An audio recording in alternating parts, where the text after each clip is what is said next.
This is the Selected Podcast, your backstage pass and exclusive access to some of the biggest names in the tech industry. Brought to you by Sesamers, the definitive name in tech event media.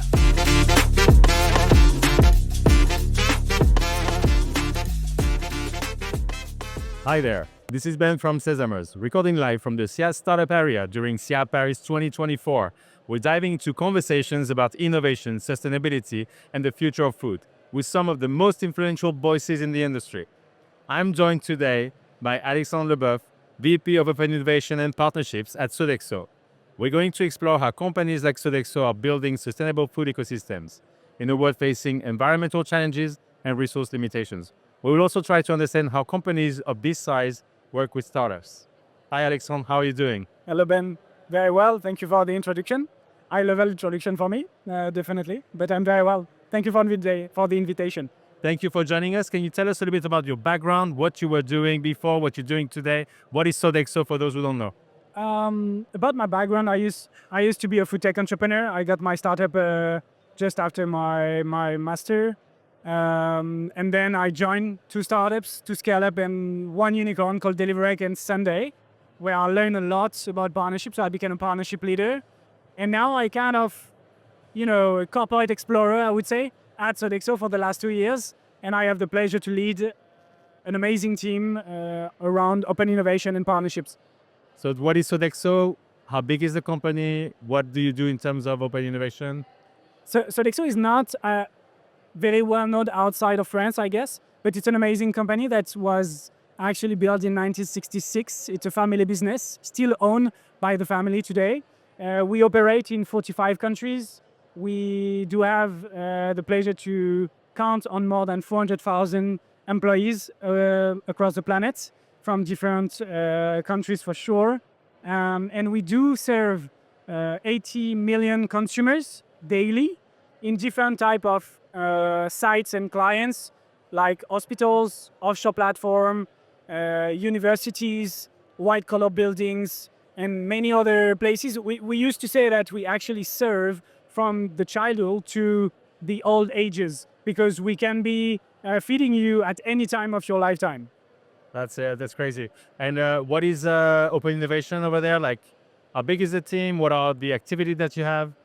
Well, we structure innovation in two ecosystems. The first one is internal ecosystem. So we do like to work with our people because they are very close to the business, to our clients, and we foster bottom-up innovation thanks to them.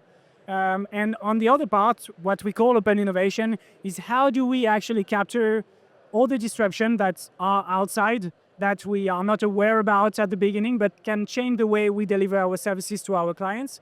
So we do work with startups, but also with public institutions, with many corporates or venture capital to identify the right technology, the right innovation, because innovation is not only about tech, but it's how do we articulate our ecosystem around that? Yeah.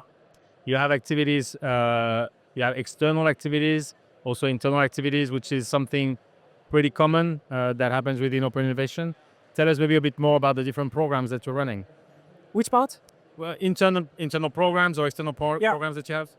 One of the things I like the most at Sodexo is our Global Enough Challenge. We do that every 2-3 years. Is how do we empower our people to be transformators in our actually line of business. Own teams or own employees? Everywhere, or every employees, they can bring all their ideas. There is local juries and one global one for the finalists. One of the best innovation that come from there is actually how do we integrate circular economy in the Sodexo business model. In Philippines, for instance, where we actually got some challenges around how do we recycle cook oil. Yeah. And actually people from a side discovered a way to transform cook oil into soap. And as Sodexo mean to have an impact on the local environment and territories where we do operate our services, it's amazing to see our people to be able to actually create a need for our clients because we need soap. We offer soap to many places where people can wash their hands with or stuff like that. But we also have an impact on the local communities where we distribute for free this soap. That's for the internal part. There is many other great ideas. I won't share all of them right now. But if we talk about open ecosystem, so many amazing things we started. But one of the main topic is how do we please the consumers. Today we deliver actually services to 80 million consumers every day. And one of the things is how do they buy today?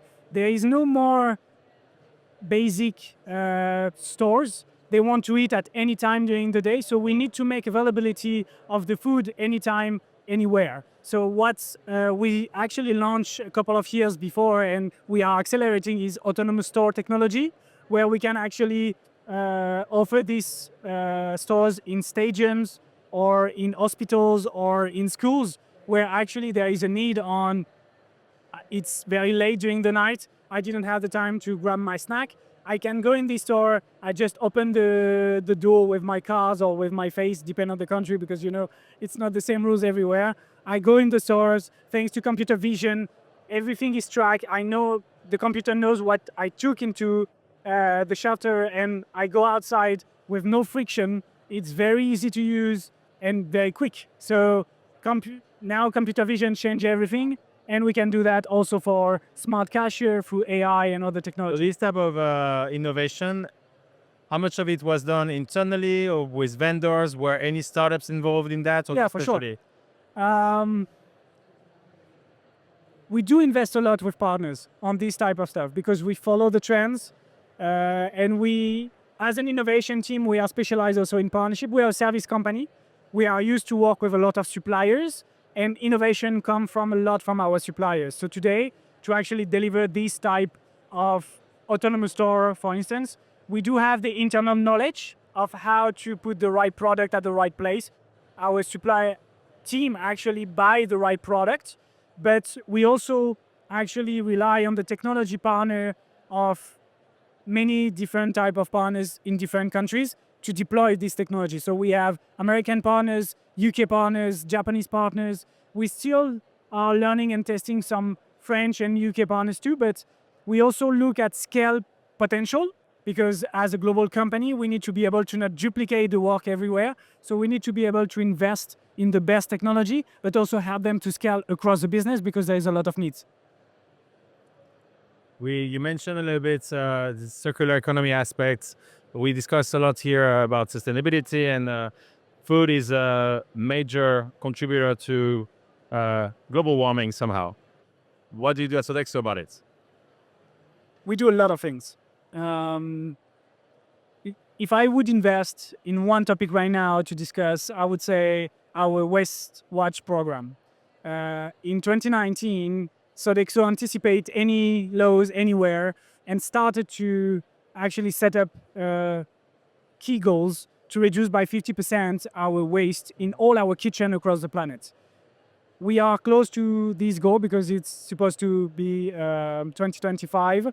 And you And- already achieved that goal or almost? We are. I You're think back. we are almost there. Okay. It's very important because all countries, step by step, actually put this topic in the heart of the system.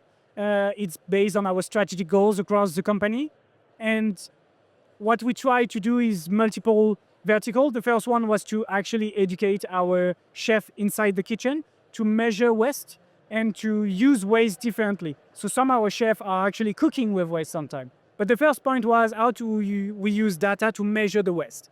The second part was how do we produce less waste in our kitchen. So we do also create programs for our chef to create recipes and menus that have less and less waste into the process. And the last part would be how do we educate the consumer? Because it's not only what we produce as waste in the kitchen, but also in the service area. So we do invest in technology to track the waste of our consumers. Through AI, we can recognize what is left in the plates. So it's very important for us to help us understand where the waste is really produced. Obviously, we are ready to decrease by 50%. We want to go further. I think our CEO is going to set up the next goal for the next circle of years. But yeah, it's a very important point. And if we talk about sustainability, I would say we have many action in the food for our farmers. Yes, I was about to ask about the production side of things. Everything starts with our farmers. So we are at the end of the supply chain because we transform the food that is produced or distributed by other people. Sorry, when you say our farmers, what does it mean? We have communities of farmers. We actually help them to change their way of producing. You produce yourself directly? Are you owners of We support that with cooperative, with other big corporates that actually buy from them directly. Because as we are at the end of the supply chain, we need to work directly with our suppliers and distributors to make the beginning change. So obviously farmers are key. So we know that they need to understand better what we do. And sometimes we go to buy directly with them.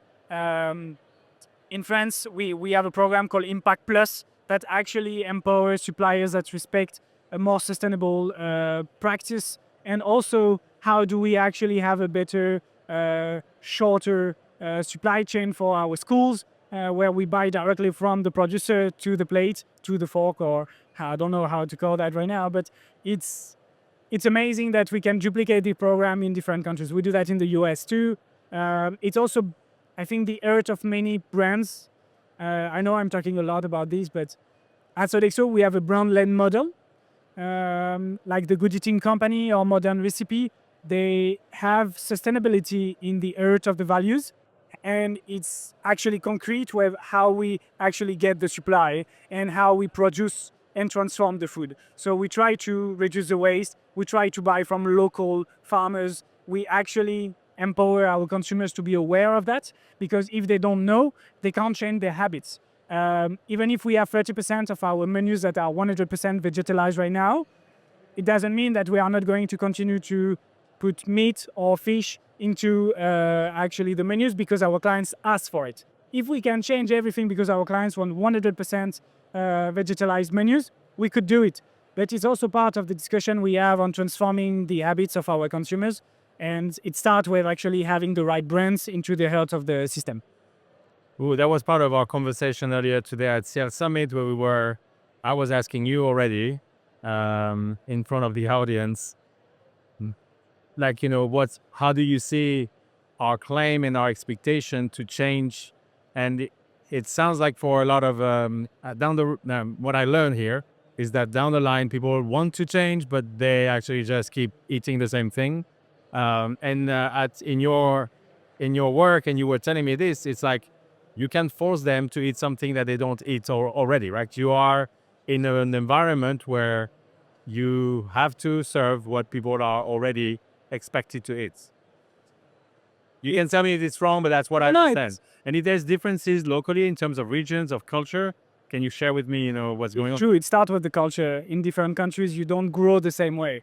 My grandmother used to say that if I don't eat right now a product when I was younger, I would never eat it in the future, and I wouldn't be able to actually be in society where at one point I would be asked to eat something I don't like. I'm not sure we need to go as far as that, but thanks to her and thanks to my mother, I'm used to eat anything. I have things that I don't like, but vegetables, for instance, when you are a child, are not the best product to eat, or the product you must like. But we have a role to play in that. If the food we produce and deliver into the school is good, and our children like the taste of the food, they will like to eat that, and they will be able from the beginning to eat better quality, healthy food. And we have a huge role to play. We can't do that without explaining that it's actually very tasty, because everything is about taste. That's why in any restaurant today, French fries are still the main dishes we serve in many places, because other big brands, I won't name them, popularize that. So it's a fact. We can't change everything in one instant. We need to make some key changes. So that's why we took the liberty to say 30% of all our meals will be vegetalized 100%. We can't vegetalize everything, but at least we can push them to try, because it's look appealing, because we eat by seeing first before we taste. So everything we cook that are healthier or have a more sustainable way to be produced needs to be very appealing to the eyes, because we eat before we eat with the eyes before we taste it. You said that you have 4,000 nutritionists? 430,000 people, employees. Sorry, people working on new recipes. We don't. We have 6,000 nutritionists That's the number I was looking and for. thousands of chefs. So 6,000 nutritionists. We are the top employers of nutritionists in the planet. So it's really important that we put health in the heart of every menus we create. Are these people using AI? Are they asking ChatGPT for recipes? I think they tried. I'm positively sure a lot of people tried. AI is a key topic for us because obviously when you ask for any menus, you can get it, but it doesn't work with the right data. So our supply team has a huge role to play to get the right data from our suppliers, from our farmers, to bring the value we need from AI, because AI without data is nothing. So they play with it for sure. They see the potential, but I had the feeling that what we start as educating them, as training them to use different tools like ChatGPT, like Copilot and others will make a difference for them to not be replaced, but to have the potential to be augmented in their way of using this tool, and to be sure they stay, at the heart of the education of our children, of our white collar, blue collars that don't really have the time to think about it. But nutritionists is their job. They are trained for that. And AI will never replace these people in their key job. And that's something we really work on, AI or robotic. We want to help our people to feel better through robotic, for instance. And AI is the same thing. We need to anticipate the transformation. We need to educate them and to make them stronger with AI, but not replace, because fear is everywhere today. I can feel that sometimes, not at Sodexo only, but in different corporates. But it's an amazing opportunity to work with it and not to be afraid of it. Obviously, we need to make some adjustment. I didn't say anything about being afraid of it. Huh? No, I know, but it's where everyone is going. So I like to say it because we are conscious of being a people company, and we want to help our people to change job and to have a career. And this technology will have an impact on their career if they want. So we need to help them to grow through that. What is one of the most exciting area of innovation for you today? Wow.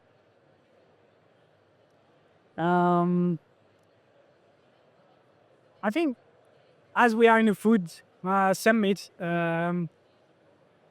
if we come back to eat more healthy food, I think as we eat 3 times a day, and that's why I guess at the beginning I launched a startup in this area, because you have consumption 3 times a day, so you have a lot of potential touch point with your consumer.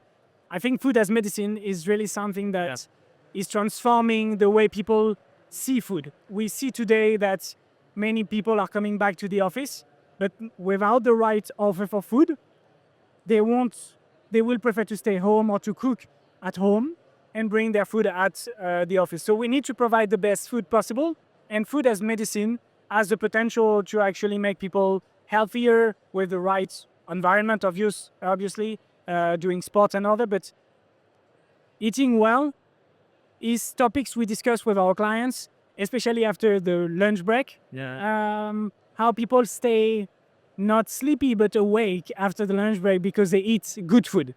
And that's a topic we are very interested about. Super interesting. And maybe also the topic of lifespan and longevity and how this is tied to all of this. Aging. Yeah. I think when we talk about food, we talk about aging. Yeah. And everyone agree that if you eat well, you have a better chance to grow older. But at the end of the day, you need also to enjoy life. So there is a potentiality to eat a nice burger on Monday and eat a nice healthy food after. And even burgers today can be healthy if you look at the transformation of plant-based or other products. So yeah, aging is a key topic. And as we are following, I think, our consumer from the small age to the old age, we are a huge, actually, observer of that. And it's a great opportunity to be part of this company for that. So we're here at SIA Paris, showcasing the future of food. You've been here around, you met some companies. Is it your first time here at SIA yourself? Yeah, it's my first time. But you have your colleagues also around? Yeah. I know that I have some suppliers, people to be around looking for the great products that we need.